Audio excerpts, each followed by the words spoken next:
Assalamualaikum warahmatullahi wabarakatuh. Perkenalkan, nama saya Fikri Fares Yasin dari kelas Manajemen H 2022 dengan NIM 22090350142. Di sini saya akan membahas tentang negara hukum dan penegakan hukum sebagai tugas akhir semester saya.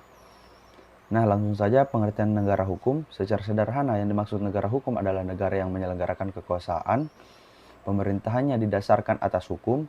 Di negara yang berdasar atas hukum, maka negara termasuk di dalamnya pemerintah dan lembaga-lembaga lain dalam melaksanakan tindakan apapun harus dilakukan oleh hukum dan dapat dipertanggungjawabkan secara hukum. Dalam negara hukum, kekuasaan menjalankan pemerintahan berdasarkan atas kedaulatan hukum atau supremasi hukum dan bertujuan untuk penyelenggaraan ketertiban hukum. Nah, ada 3 karakter konsep dalam kehidupan berbangsa dan bernegara. Bahwa yang pertama itu disebut bahwa hukum itu harus dibentuk dalam mewujudkan yang positif, ialah bertulis guna demi kepastian berlakunya di alam yang objektif, merumuskan adanya hubungan sebab akibat antara suatu perbuatan hukum dan peristiwa hukum tertentu dengan akibat hukumnya. Nah, yang kedua, apa yang disebut hukum yang telah selesai dalam bentuknya yang positif itu disebut jus contium, harus merupakan hasil proses kesepakatan golongan dalam suatu negeri langsung ataupun melalui wakil-wakilnya melalui suatu proses yang disebut proses legislasi. Hukum yang telah diwujudkan dalam bentuk undang-undang, yang paling dasar yang disebut undang-undang dasar dan bersifat konstruktual itu akan mengikat seluruh warga bangsa secara mutlak, mengalahkan aturan-aturan normatif macam apapun, yang lokal apapun, yang setarian, namun yang belum disepakatkan melalui proses legislatif agar diberlakukan sebagai bagian dari hukum nasional. Nah, ada 2 unsur dalam negara hukum. Yang pertama itu hukum antara yang memerintah, yang diperintah tidak berdasarkan kekuasaan melainkan berdasarkan suatu norma objektif dan juga mengikat pihak yang memerintah. Yang kedua, norma objektif itu harus memenuhi syarat bahwa tidak hanya secara formal melainkan dapat dipertahankan berhadapan dengan ide hukum. Nah, negara hukum formal dan negara hukum material. Negara hukum formal adalah negara hukum dengan arti sempit, yaitu negara yang membatasi ruang geraknya dan bersifat pasif terhadap kepentingan rakyat negara, dengan tidak campur tangan secara banyak terhadap urusan dan kepentingan warga negara. Urusan ekonomi diseragam pada warga dengan dalil laissez-faire, yang berarti bila warga dibiarkan mengurus kepentingan ekonominya sendiri, maka dengan sendirinya perekonomian negara akan sehat. Nah, selanjutnya itu adalah negara hukum material. Negara hukum material atau negara hukum modern, atau dapat disebut negara kesejahteraan welfare state, adalah negara yang mana pemerintah negara memiliki kekuasaan untuk turut campur tangan dalam urusan warga dengan dasar bahwa pemerintah ikut bertanggung jawab terhadap kesejahteraan rakyat.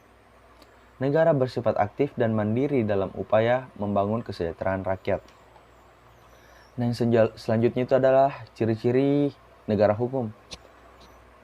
Friedrich Julius Tate dari kalangan ahli hukum Eropa kontinental memberikan ciri-ciri Rechtsstaat sebagai berikut. Yang pertama adalah hak asasi manusia, yang kedua pemisahan atau pembagian kekuasaan untuk menjamin hak asasi manusia yang biasa dikenal sebagai trias politika. Yang ketiga adalah peradilan administrasi dalam perselisihan.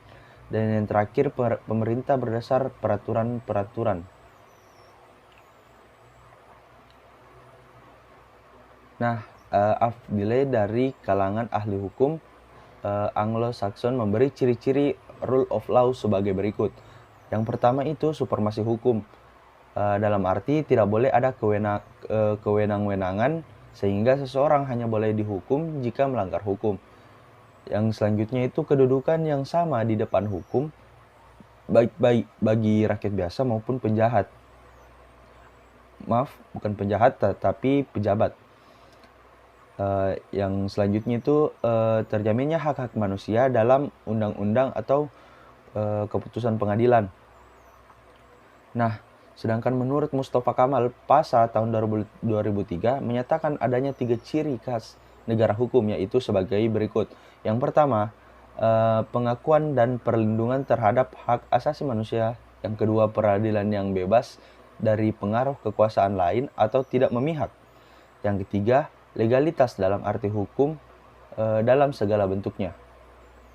Nah, ada landasan negara hukum di Indonesia. Landasan negara hukum Indonesia kita temukan dalam bagian penjelasan umum Undang-Undang Dasar Negara Republik Indonesia tahun 1945 tentang sistem pemerintah negara, yaitu yang pertama, Indonesia ialah negara yang berdasarkan atas hukum atau resistataat, atau negara Indonesia berdasar atas hukum resistance, tidak berdasar atas kekuasaan belaka atau match-states. Sistem konstitusional, pemerintah berdasar atas sistem konstitusi atau hukum dasar, tidak bersifat absolutisme atau kekuasaan yang tidak terbatas. Nah, ada ciri-ciri negara hukum. Yang pertama itu jaminan perlindungan hak asasi manusia. Yang kedua, kekuasaan kehakiman atau peradilan yang merdeka. Yang ketiga, legalitas dalam arti hukum, yaitu baik penyelenggara negara maupun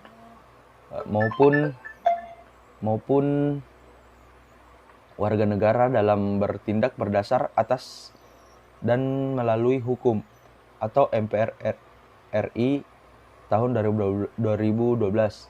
Nah, jenis hierarki peraturan perundang-undangan menurut pasal 7 Undang-Undang Nomor 12 Tahun 2011 tersebut, yang pertama adalah bagian A itu Undang-Undang Negara Republik Indonesia 1945, bagian B ketetapan MPR, bagian C undang-undang atau peraturan pemerintah pengganti undang-undang, bagian D peraturan pemerintah, bagian E peraturan presiden, bagian F peraturan daerah provinsi, bagian G peraturan daerah kabupaten kota. Ciri-ciri negara demokrasi. Yang pertama, negara hukum adanya jaminan terhadap hak-hak demokratis. Yang kedua, pemerintah di bawah kontrol nyata masyarakat. Yang ketiga, pemilihan umum yang bebas. Yang keempat, prinsip mayoritas. Yang kelima, negara hukum. Nah, selanjutnya itu adalah pengertian penegakan hukum. Penegakan hukum pada dasarnya merupakan suatu usaha untuk mewujudkan dasar hukum menjadi kenyataan atau berlaku di masyarakat. Ide hukum itu meliputi keadilan, kemanfaatan, dan kepastian, atau mewujudkan 3 tujuan hukum, yakni keadilan, kepastian, dan kemanfaatan. Nah, penegakan hukum dibedakan menjadi 2. Yang pertama itu ditinjau dari subjek hukumnya dan ditinjau dari objek hukumnya. Nah, berdasarkan dari subjek hukumnya, penegakan hukum itu dapat dilakukan oleh subjek yang luas, dalam arti luas, dan dapat pula dilakukan oleh subjek dalam arti yang terbatas atau dalam arti yang sempit. Dalam arti luas, proses penegakan hukum itu melibatkan semua objek hukum dalam setiap hubungan hukum, siapa saja yang menjalankan aturan normatif atau melakukan sesuatu dengan mendasarkan pada norma aturan hukum yang berlaku berarti dia telah menegakkan hukum. Dalam arti sempit, penegakan hukum itu hanya dilakukan oleh aparatur penegak. Dalam arti sempit, penegakan hukum itu hanya dilakukan oleh aparatur penegak hukum tertentu untuk menjamin dan memastikan bahwa suatu aturan hukum berjalan sebagaimana seharusnya. Nah, secara objek hukumnya, Penegak hukumnya juga mencakup arti yang luas dan sempit. Dalam arti luas, menegakkan hukum itu mencakup menegakkan nilai-nilai keadilan yang terkandung dalam bunyi aturan formal ataupun nilai-nilai keadilan yang hidup dalam masyarakat. Dalam arti sempit, menegakkan hukum itu hanya menyangkut penegakan akan peraturan yang formal dan tertulis juga. Nah, ada faktor yang mempengaruhi penegakan hukum. Yang pertama itu komponen substansi hukum atau legal substance. Merupakan aturan-aturan, norma-norma dan pola perilaku manusia yang berbeda dalam sistem itu, termasuk produk yang dihasilkan oleh orang yang berbeda di dalam sistem hukum itu, meliputi putusan hukum yang mereka keluarkan atau aturan hukum yang mereka bentuk. Nah, ada faktor yang mempengaruhi penegakan hukum. Komponen struktur hukum atau legal struktur merupakan kerangka bagian yang bertahan, bagian yang memberikan semacam bentuk dan tempat terhadap keseluruhan instansi-instansi penegak hukum. Yang selanjutnya ada komponen budaya hukum atau legal culture. Merupakan gagasan, kekayaan, harapan, dan pendapat tentang hukum. Institusi penegak hukum di Indonesia. Berbicara mengenai institusi penegakan hukum di Indonesia adalah membicarakan lembaga yang memegang kekuasaan, kehakiman, atau yudikatif. Kekuasaan kehakiman dalam konteks negara Indonesia adalah sebagai penyelenggaraan peradilan guna menegakkan hukum dan keadilan berdasarkan Pancasila. Nah, institusi penegak hukum di Indonesia yang pertama itu Mahkamah Agung, merupakan pengadilan negara tertinggi dari badan peradilan yang berada di dalam keempat lingkungan peradilan. Tugas dan wewenang Mahkamah Agung adalah memeriksa dan memutus. Yang pertama, permohonan kasasi. Yang kedua, sengketa tentang kewenangan mengadil. Yang ketiga, permohonan peninjauan kembali putusan pengadilan yang memperoleh kekuatan hukum yang pasti. Dan yang terakhir, menguji peraturan di bawah undang-undang terhadap undang-undang. Nah, adapun badan peradilan di bawah Mahkamah Agung, badan peradilan di bawah Mahkamah Agung secara terperinci yaitu yang pertama peradilan umum. Peradilan umum adalah peradilan yang mengadili rakyat Indonesia pada umumnya atau rakyat sipil. Oleh karena mengadili rakyat sipil, maka disebut pula peradilan sipil berdasarkan Undang-Undang Nomor 49 Tahun 2009 tentang perubahan kedua Undang-Undang Nomor 2 Tahun 1986 tentang peradilan umum. Dinyatakan bahwa lingkungan peradilan umum ini meliputi pengadilan negeri dan pengadilan tinggi. Nah, yang kedua, peradilan agama adalah peradilan bagi orang-orang yang beragama Islam. Tugasnya dan wewenangnya adalah memeriksa dan memutuskan sengketa antara orang-orang yang beragama Islam mengenai bidang hukum perdata tertentu yang diputus berdasar syariat Islam. Nah, yang ketiga ada peradilan militer. Peradilan militer adalah peradilan yang mengadili anggota-anggota atau TNI yang meliputi Angkatan Darat, Angkatan Laut, dan Angkatan Udara. Anggota kepolisian sekarang ini tidak tunduk pada peradilan militer tetapi pada peradilan umum. Nah, yang keempat itu adalah peradilan tata usaha negara. Adalah badan peradilan yang mengadili perkara-perkara yang berhubungan dengan administrasi pemerintah. Oleh karena itu disebut peradilan administrasi. Peradilan tata usaha negara menerima, mengadili dan memutus perkara sengketa tata usaha negara. Nah, yang selanjutnya adalah Mahkamah Konstitusi. Adalah lembaga negara yang sederajat dengan Mahkamah Agung sebagai pemegang kekuasaan kehakiman atau yudikatif di Indonesia. Mahkamah Konstitusi sebagai salah satu perilaku kekuasaan mempunyai peranan yang penting dalam usaha penegakan konstitusi dan prinsip negara hukum sesuai dengan tugas dan wewenangnya sebagai ditentukan dalam Undang-Undang Dasar Negara Republik Indonesia tahun 1945.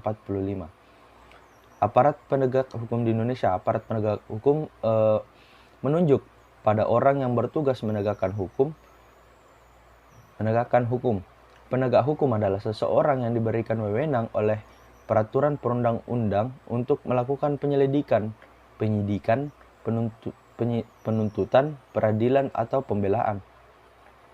Yang termasuk aparat penegak hukum adalah hakim, polisi, jaksa, penyidik, KPK, advokat dan penyidik atau petugas badan lain yang memang diserahi tugas melakukan penegak hukum.